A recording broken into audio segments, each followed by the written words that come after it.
ફરી એક વખત જઈએ આપણે અમદાવાદ. ઉદય રંજન જોડાયેલા છે. ઉદય, અમદાવાદીઓમાં કેવો માહોલ છે અભિનંદનની વાપસીને લઈને?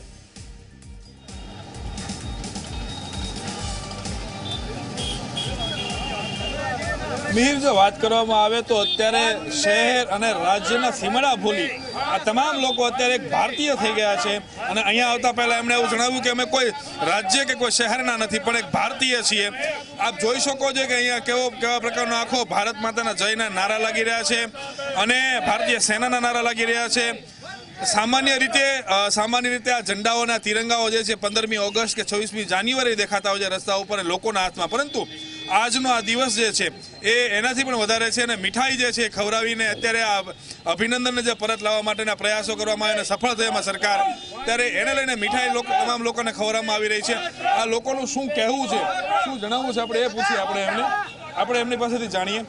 અભિનંદન ભારત પરત ફરી રહ્યા છે, 4 વાગ્યાની આસપાસ આવી જશે. આખા માહોલને કઈ રીતે જોવો છો એક ભારતીય તરીકે? ભારત સરકારને સૌપ્રથમ તો અભિનંદન આપું છું કે કૂટનીતિ પ્રયાસો દ્વારા વર્લ્ડ પર પ્રેશર કરીને પાકિસ્તાનને મજબૂર કર્યું છે. યુદ્ધના ઇતિહાસમાં પહેલી વખત 28 કલાકમાં આપણે યુદ્ધ કેદીને એ લોકોએ પરત કર્યો છે. એ બદલ 130 કરોડ વાસીઓને, દેશવાસીઓને પણ અભિનંદન આપું છું. બધાને અહીંયાથી અભિનંદન આપવામાં આવી રહ્યા છે. બીજા એક વડીલ અહીંયા ઉભા છે, એમને પૂછીએ. અભિનંદન પાછા આવ્યા અને પાકિસ્તાનનું માથું કપાઈ ગયું એવું પણ કહીએ તો પણ ચાલે. કઈ રીતે જોવો છો? આ વિશ્વના સૌથી મોટા લોકતંત્રની જીત છે, લોકોની જીત છે, ભારતીય સેનાની જીત છે. સમગ્ર વિશ્વએ જ્યારે પાકિસ્તાન ઉપર દબાણ વધાર્યું ત્યારે પાકિસ્તાને કૂટનીતિના ભાગરૂપે આ ફરજ પડી છે સોંપવાની ભારતીય જવાનને.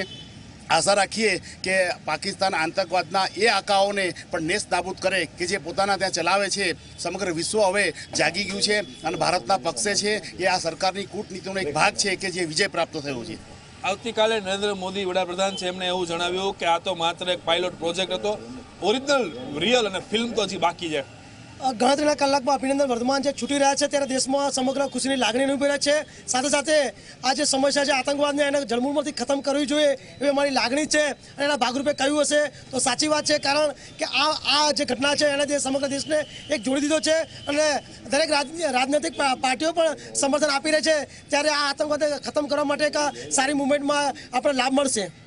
હજી પાકિસ્તાનને લઈને શું કાર્યવાહી થઈ શકે એમ છે અને શું લાગે છે, શું થવું જોઈએ?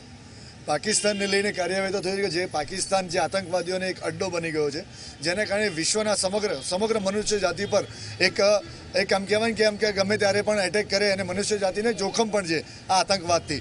એના માટે આ એક જ સરકાર એવી છે, મોદીજીની સરકાર, અને આપણી સેના પણ એટલી સક્ષમ છે કે આ પાકિસ્તાનમાં રહેલા આતંકવાદીઓને નાબૂદ કરવો જોઈએ.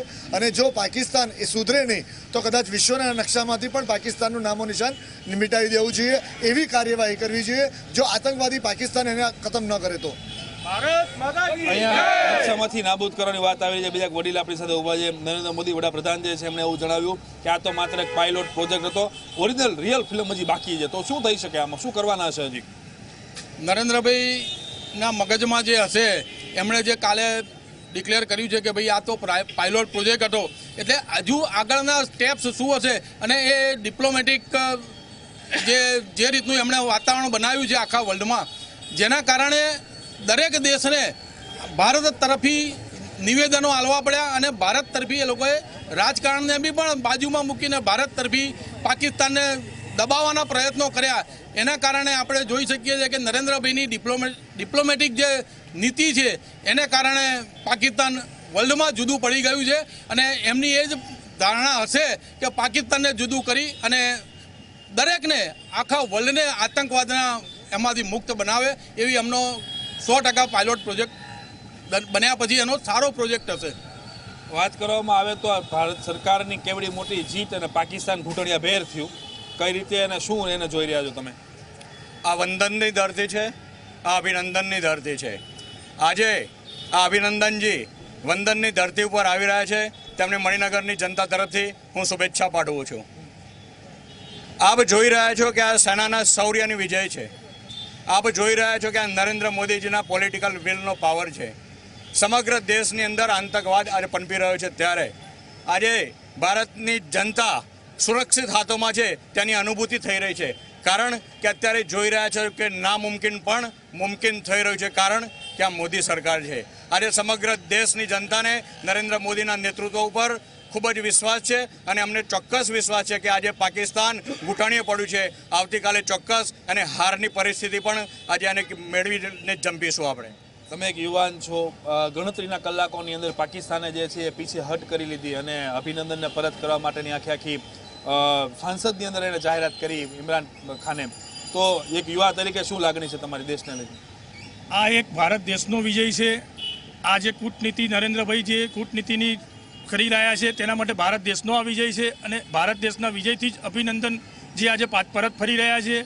અને અમે તો એવું પણ કહી શકીએ નરેન્દ્રભાઈને કે આ આતંકવાદ સામેની લડાઈ હજી પણ ચાલુ જ રાખજો અને આ જ રીતે ચાલુ રાખજો અને પાકિસ્તાનને એનો જડબાતોડ જવાબ આપતા જ રહેજો. તો આ રીતે આખો જડબાતોડ જવાબ જે છે એ મળતો રહેવો જોઈએ.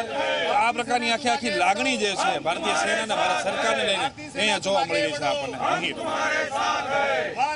ના, મણિનગર વિસ્તારનો આ માહોલ છે. મણિનગર વિસ્તારમાં પણ લોકો અભિનંદન આપી રહ્યા છે એકબીજાને. રક્ષિત સાથે ચેતન અને ઉદય આપને અમારી સાથે જોડાયેલા રહેજો. આ સાથે જ સ્ટુડિયોમાં મારી સાથે જોડાઈ ચૂક્યા છે કોમોડર ઉત્પલ બોરા. આપ તમામની